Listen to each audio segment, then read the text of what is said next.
Aloha, siblings. My name is Bill. My pronouns are he, him, and his.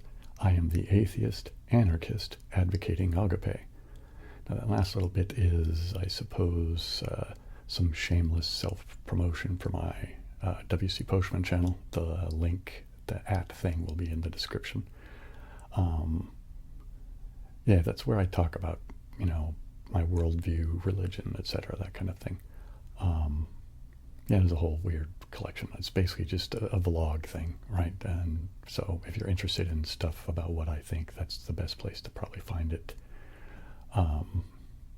Yeah, there you go. So, let's get on with okay, so today's video, the clickbaitish title. I don't know whether who knows, maybe it'll be clickbaitish, maybe it won't.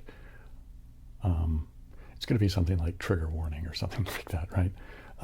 Because it's going to be, it's about triggers, right? I've been doing on the live stream, well, there's another little shameless bit of self-promotion. On the live stream, I do some of these triggers live and in person. Well, not in person, but, live. And they seem to go over pretty well, so I thought I'd try doing kind of an assortment of them in a video, and I'll just, I don't know, ramble on about some nonsense. I was thinking maybe, I don't really have anything planned, so, well, let's just get up one of the devices.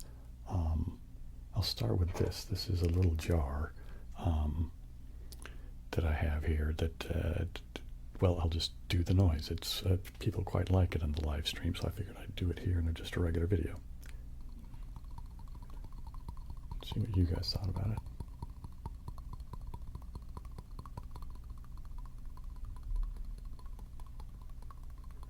Yeah. Yeah.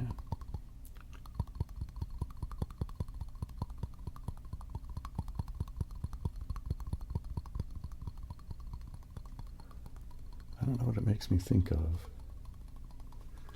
It's not exactly like anything that comes to my mind, but I do enjoy the sound. And it records rather well.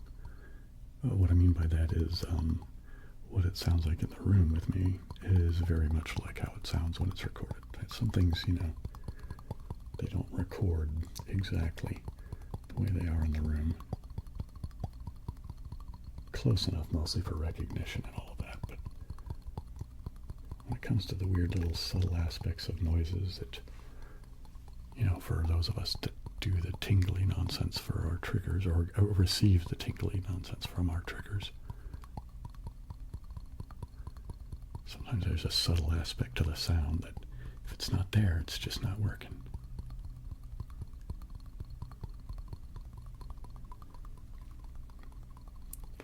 Just before, I don't know, I don't really have a plan. I was going to say before I start doing what today's video is about, but it's not really about anything. I have a bit of frustration with YouTube at time to time because of their policies about certain things. And one of those things is, well, one of them that just came to mind is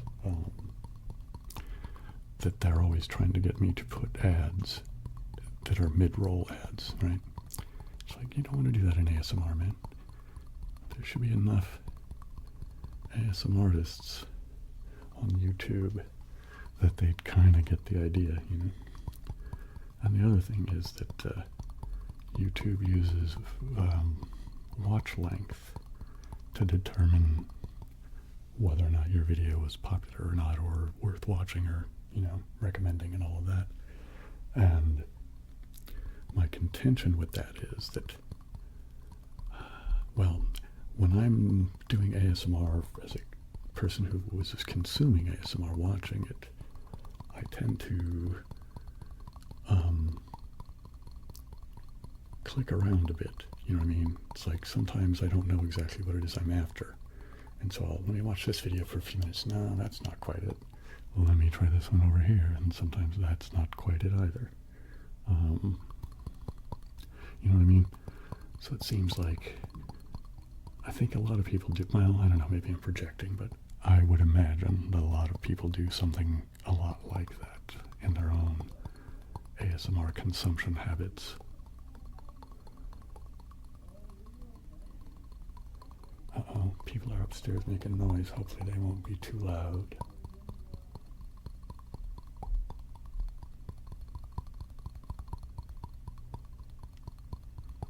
Anyway, it seems like those of us who make ASMR might get kind of getting the short end of the stick on that watch time thing, because people are probably clicking on the video and going, yeah, it's not quite right today. Going and clicking onto something else and, it's not quite right today. Until I get to the thing thereafter and go, yeah, that's going to do it.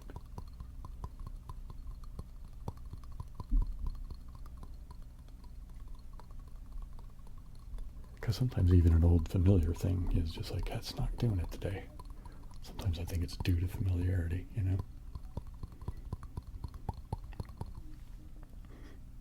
Okay, let's do a different thing now. Here's that crafts brush.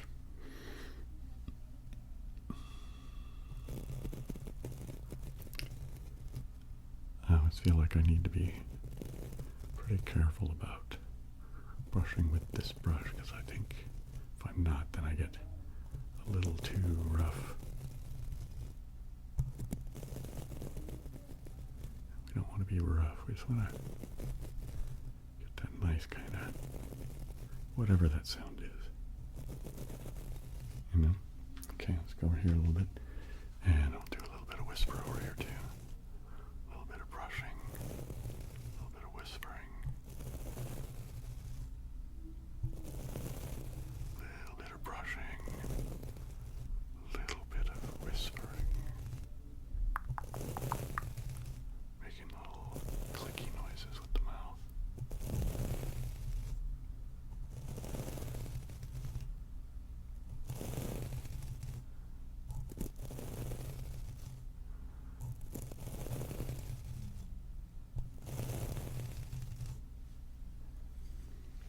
You know, I'm totally going to screw up the pronunciation, but something like, I can't do it, I can't do the clicks right. She does an ASMR channel. She's from South Africa, and so she does stuff in her native language from South Africa that is, it's one of the languages that has the clicks. It's really fascinating to listen to, and it's also pretty soothing at times. The clicking noises are, you know, I can make click noises, but that kind of thing, but not in a disciplined manner that you could use linguistically, you know what I mean? It's like when I'm doing this, I go, you know, like that kind of thing, but that's because I'm just kind of doing it in a weird haphazard manner that my tongue is comfortable with. Right? There's no real intention to it other than that, just make the click noise.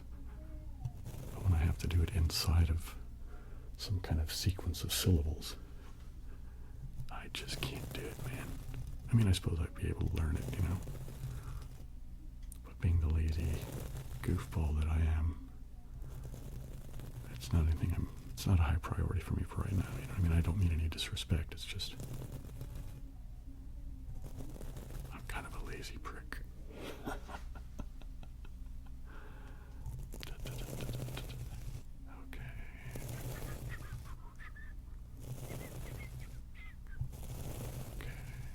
Brushing on the microphone very softly, trying to just do a little bit of sound there. Nothing too crazy, right? Go over here, do a similar thing, just brushing on the mic there. Brushing on the mic there.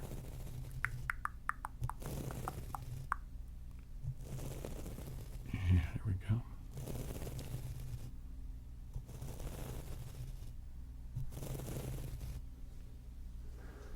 Okay, so there's the jar and the brush.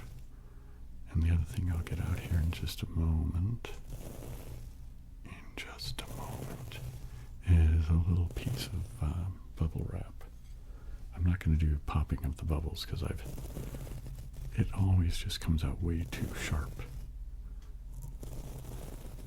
You know, I don't, Yeah, so I'm not going to do any bubble popping, but I think bubble wrap makes a really, really, really good crinkle sort of noise, you know, that I quite like.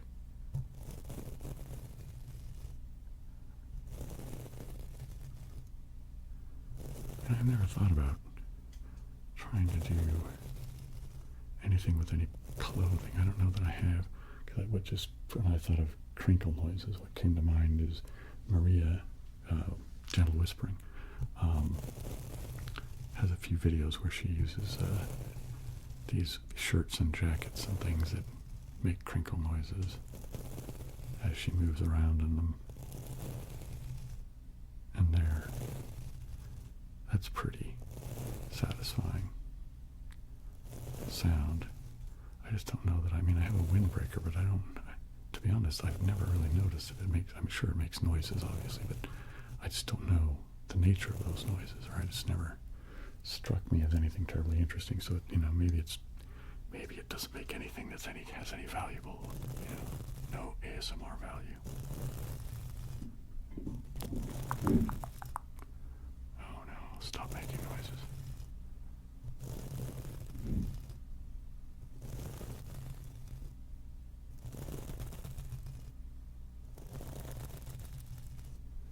Okay, I guess I'll do one more thing over here, and then I'll get out that bubble wrap and do some crinkling with the bubble wrap.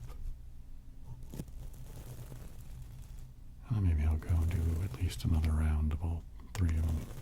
Who knows? I'll see how long that takes me.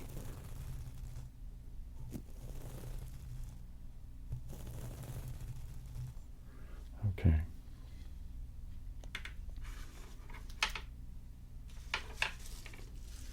All right.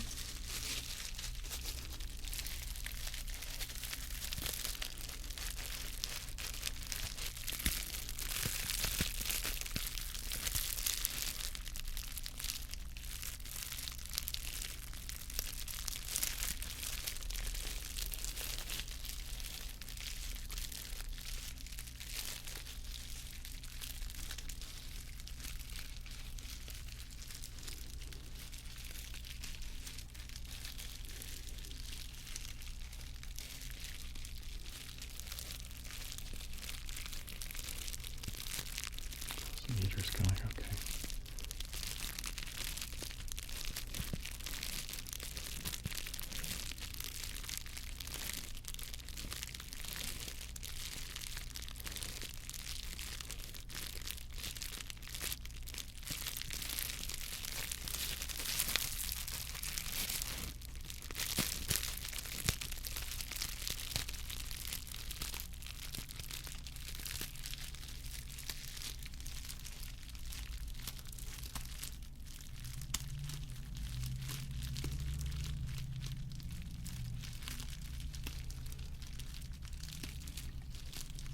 I'm not sure why it just came to mind, but I had an unusual dream last night, and most of my dreams are weird. I mean, I think just about everybody's dreams are weird, but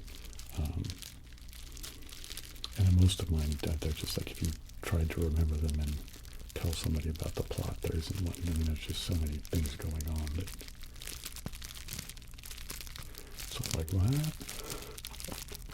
Anyway, there's a segment in this stream that kind of made sense in a weird way, but kind of didn't either.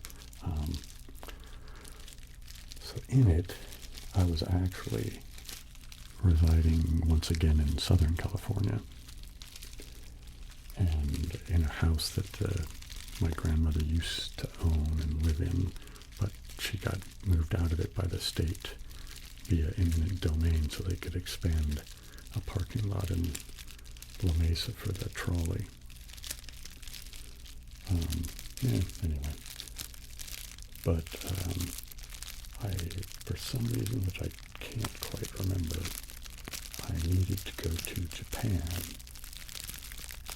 And so I went to the airport and got on the plane.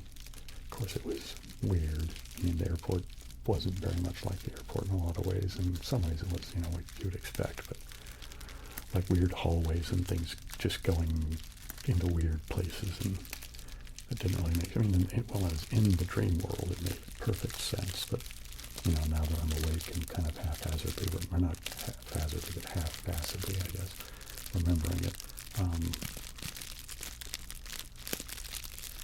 you know, it's like, what? You know.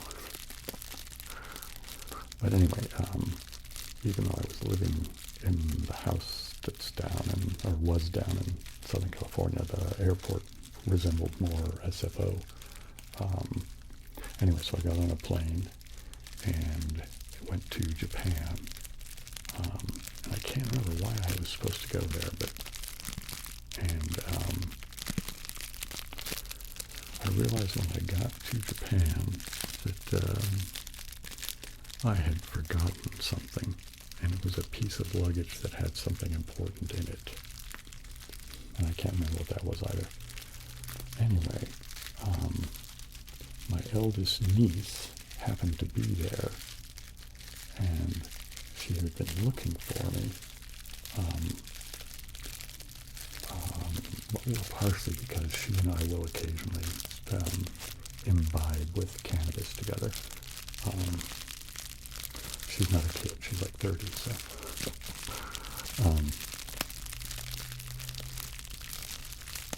Anyway, she was there, and she's like, hey, Uncle Bill, I thought we could party, blah, blah, blah. And I was like, yeah, okay, I suppose I'd be all right. I have some meetings to go to or something. Like I said, I don't remember exactly what it was about, but anyway, so I said, as long as, you know, we could fit it in with the schedule that way. She goes, yeah, that would be great. And then I was bemoaning to her the fact that I had left this piece of luggage back in California. Of course, it didn't even dawn on me to, like, why are you here in Japan, you know what I mean? But, well, whatever, that's the way dreams work, right? Anyway, she said, oh, I've got a token for the booth. And I'm like, a token for the booth? What's the token for the booth? And she goes, oh, it's, and she asked me which hotel I was staying in, and I go, I don't know, you know, the Golden something.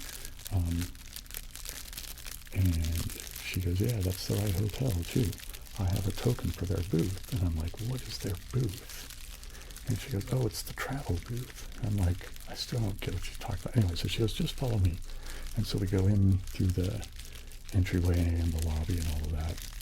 And somehow they magically recognized me, like I hadn't checked in yet or anything, but they knew who I was. And it was like, oh, yeah, hi, Mr. Boschman. You know, the logic of dreams, right? And anyway, so we walk through the lobby and kind of around this corner and down the corridor kind of thing. And there's this, after you get around the corner and go down this corridor, it opens up into this big atrium area. And there's this, we're on this like balcony level that goes kind of around this large chamber, right? And the ceiling's way up above us, and the floor where everybody's walking around is down below us. And but so we kind of went along the side of this. It was a walkway with a railing and all of that, right? But it overlooked the rest of this gigantic room. And we went into around to this one corner, and there was this booth that looked kind of like an elevator, but kind of not exactly. It was weird. I don't really quite.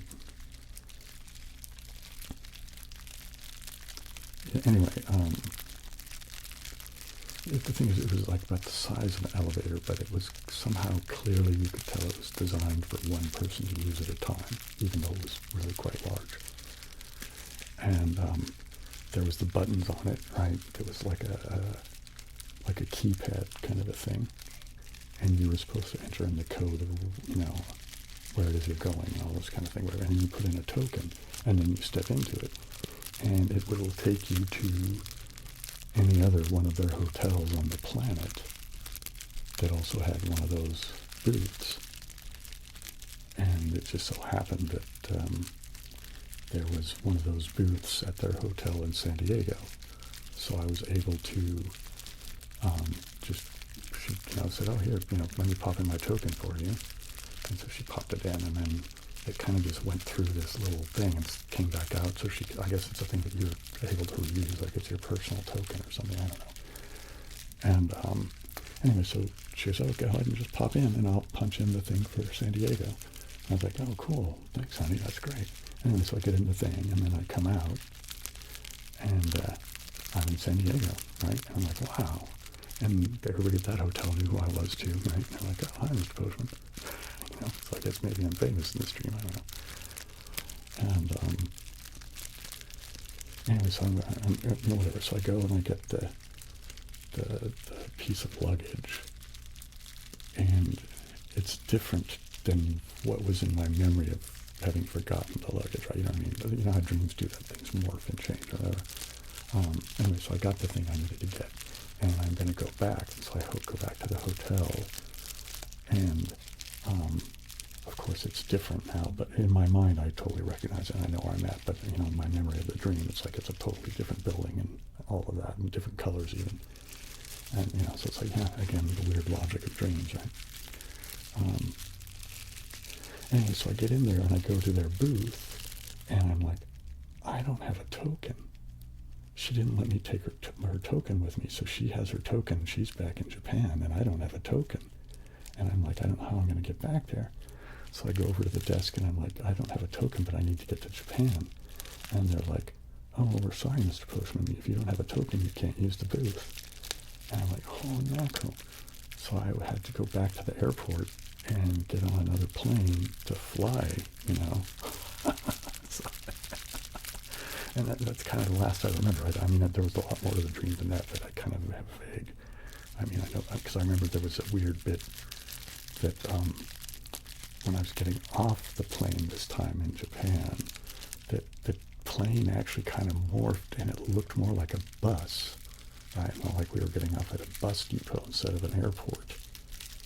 You know what I mean? It was just kind of, I don't know. So somehow in travel, the plane had turned into a bus, and now we're parking at the bus depot. I don't know. Anyway, that's kind of the last thing I remember about, you know, with any kind of clarity anyway.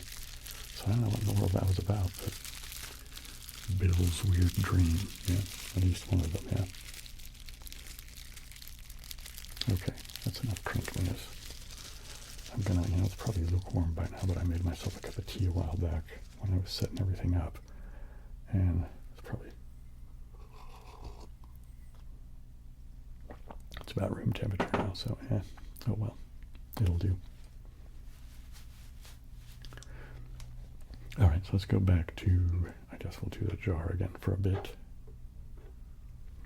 And then we'll do some more brushing and then maybe some more crinkling, yeah. You know, I was thinking maybe I'll just try to remember some of my dreams that I've had in the past, because I've had some unusual dreams that somehow I can remember at times. Well, there's one I made a video about, which I won't retell here, but and a lot of my dreams seem to have to do with that house down in La Mesa, which is, you know, the San Diego area that was my grandmother's. I think probably because that place was so important to me in a lot of ways. You know what I mean? I think that kind of thing tends to bleed into dreams, right? Things that are important to you.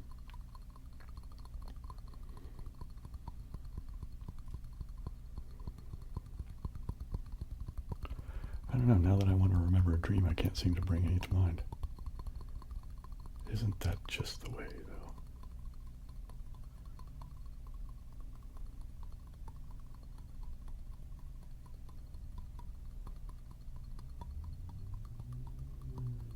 I remember seeing a lecture. It was when I was going through the chemical dependency recovery program at Kaiser for my blackout drunkenness. This guy came in, he was giving us a lecture on, I guess, just drugs in general, but and then he spent a fair time talking about cannabis for I don't remember the whole thing about it, but one of the things was that there's all these endogenous cannabinoids in our system, that we make for ourselves to do various purposes. And one of them has to do with memory control, like the idea that you get rid of certain memories, And this one that I guess is a key thing for kind of getting rid of memories, at least this is a theory, right, is two purposes that I guess they're pretty sure about. Is one has to do with after you wake up, it kind of erases your memory of your dreams, I guess, because the idea is that we didn't evolve to remember them or something like that. I mean, I don't, it's a weird thing. What is that? What's that about? But the other thing that it does is that it prevents women from remembering details about childbirth. I guess the theory is, now again, this is a theory, right? I don't know how you test this sort of thing, or although it does make sense in a kind of a weird, okay, it makes sense. The idea being that if women could remember the details that it erases, that they'd never have another child, right? You know what I mean? That it's just so horribly painful and miserable that if women could remember all that stuff, that, not to say that they don't remember any of the stuff or that they don't remember the pain, but I guess the idea is that they don't remember quite how extreme it really is, right? So if you remember your childbirth and you remember it being super painful, the idea is that, yeah, it was even worse than you remember, like way worse than you remember, but again, so it's kind of miraculous that our species even, the women have to put up with that just to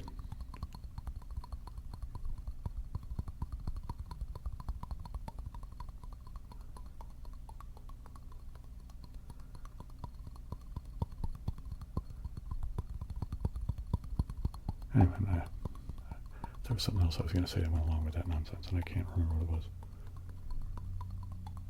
But cannabinoids to mess with your memory, man.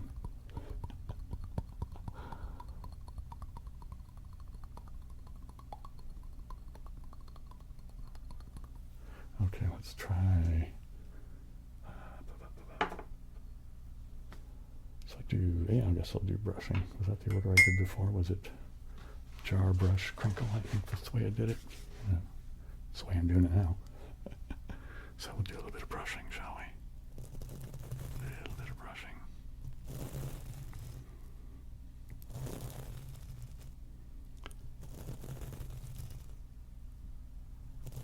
I just had a fragment of a memory of a dream from my childhood.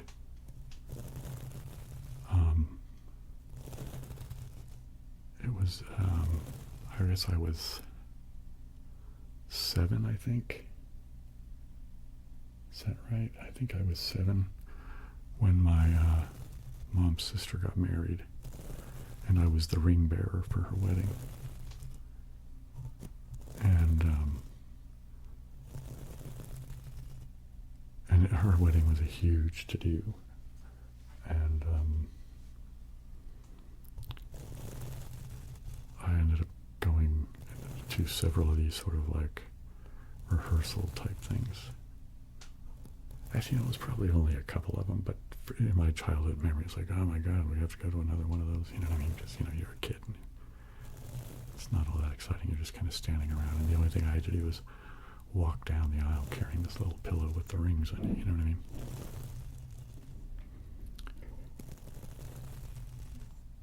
And my sister was a flower girl.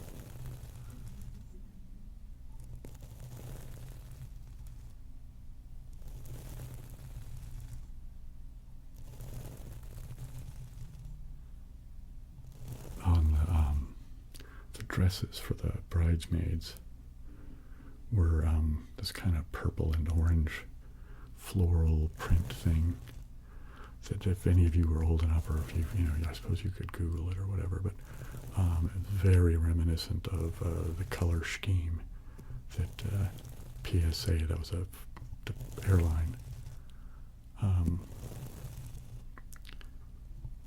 that was their color scheme for a bit of time anyway. For certain, on some of the planes was this weird purple and orange kind of thing going on. It was very 70s, very, very 70s. Because it would have been, what, if I was 7, it would have been like 72.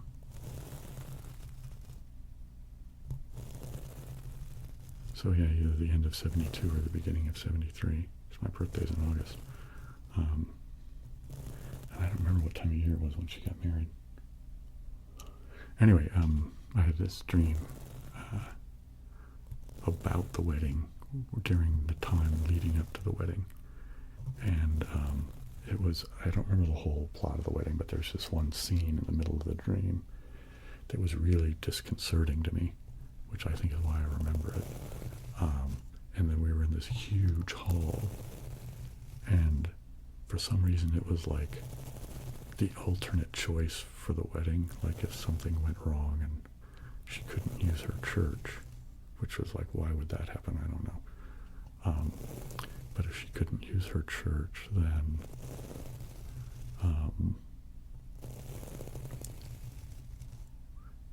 that they would use this other huge hall, which was enormous, like, you know, airplane hangar enormous.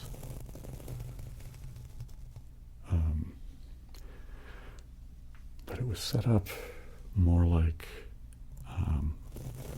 the stage and backstage area of a theater, right? So everything was all black, and there were all these like pulleys and, you know, like the things for all the various curtains and stuff, you know, to like for flying sets around and all that kind of thing. But it was all black, like the whole place, and it had that kind of oak wood slat floor that kind of made that kind of creaky noise that old floors like that make.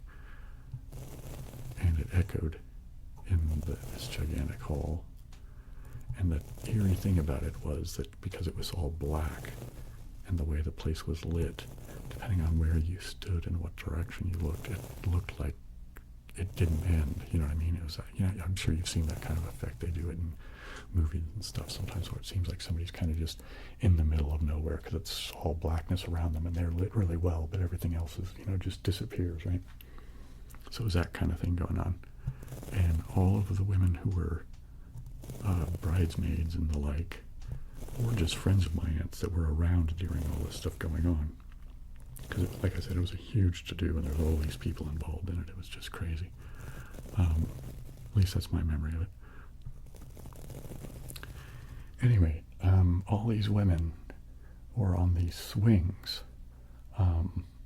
and they were the kind of swing that, you know, might be hanging from a tree, you know what I mean? Because it was like, not like with the chains and the, you know, the weird vinyl seat for your butt, you know, that you'd find on a kid's playground, but there's like, you know, with a wooden seat, and it was like this ropes, and they were like nice ropes with like flowered garlands, you know, going up along the ropes, you know, leading up into, you know, it disappeared into the darkness kind of thing.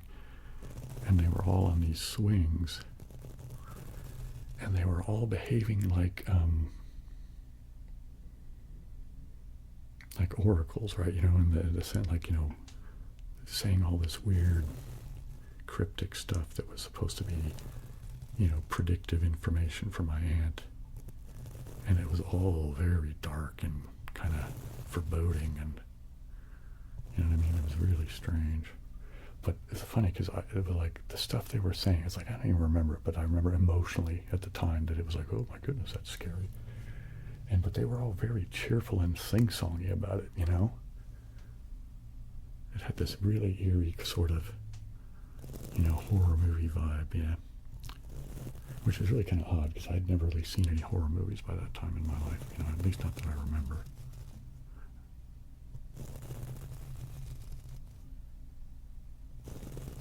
I mean, well, that's not true. I guess I'd seen like old versions of like Dracula and Frankenstein on like the Sunday afternoon black and white thing, but I didn't really find those scary at all, right? They were so, I mean, even though I was only a kid, I mean, stuff had moved on, and, you know, movie technology, you know, sophistication, that, you know, even as a kid, my mind was like, oh, that's just silly and campy, right? It was way campy more than it was scary. But this, and I don't know if it was scary is the right way to describe it, but just with those women, they weren't really swinging back and forth. They were just kind of swaying a little bit, you know. And I wish I could remember any of the things they were saying, but who knows? It could have just been gibberish, you know. So you know how your brain does that, you know, it assigns meaning to weird things in dreams, and you wake up and you go, what in the world? At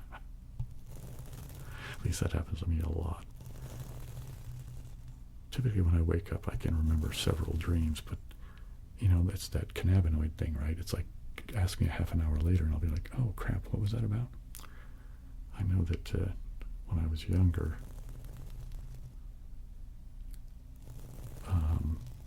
my mom had this catalog, and it used to have all kinds of just weird stuff that you could buy. And one of the things was it was this machine that you could like hook up and wear this, like it was supposed to be some kind of sensor on your head, and it was supposed to be able to tell when you were dreaming and wake you up so that you could keep a dream journal, you know. I don't know whether it really worked or whether it was just some ridiculous hocus pocus, you know, nonsense that people would try to sell to people, you know. Kind of, I don't know. This was the 70s, right? So people were very into all kinds of weird things back then, you know. Mood rings and biorhythms, and I think that's when, at least in the United States, stuff that gets called New Age really got a foothold and became super popular. At least to me, it seems like that got a, you know, I suppose it probably started in the 60s, but as I was a kid in the 70s, that's when I became aware of it. But I don't know, maybe it started earlier than that even, I don't know.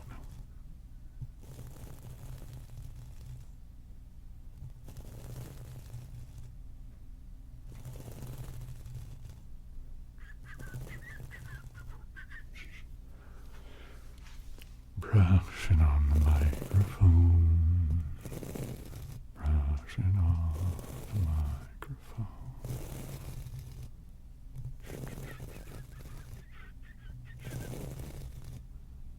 Brushing on the microphone. Yep. Let's go over here and do this one again. And I'll have another sip of tea, and then maybe I'll do some crinkling.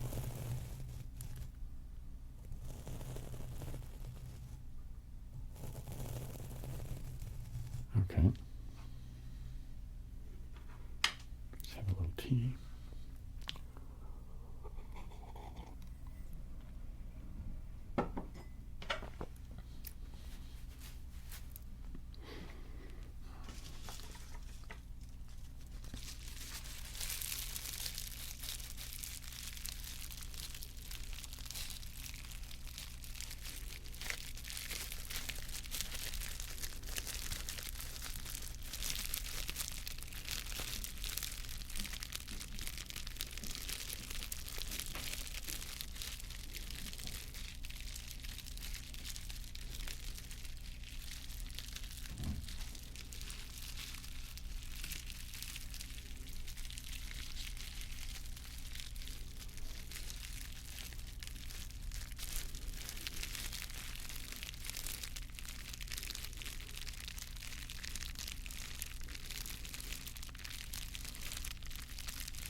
Trying to think, is there any other sort of dream I could remember?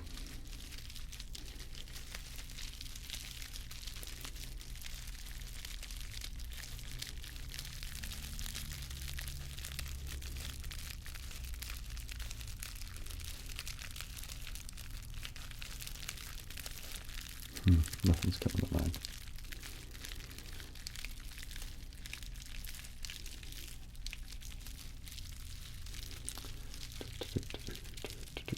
Crinkle, crinkle, crinkle, yeah.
sound. I haven't been speaking anything because I've been kind of zoned out on it, just, you know,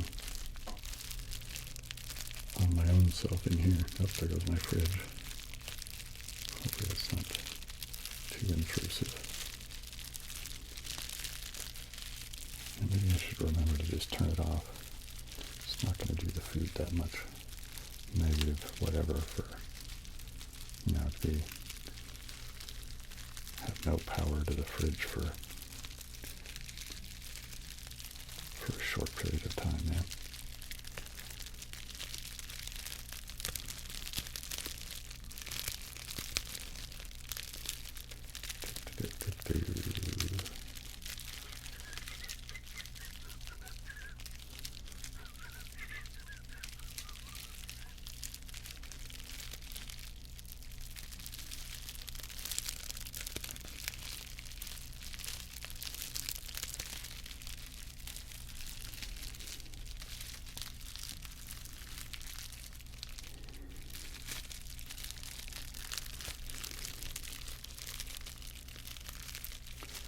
Okay, I'm going to have a little bit more tea.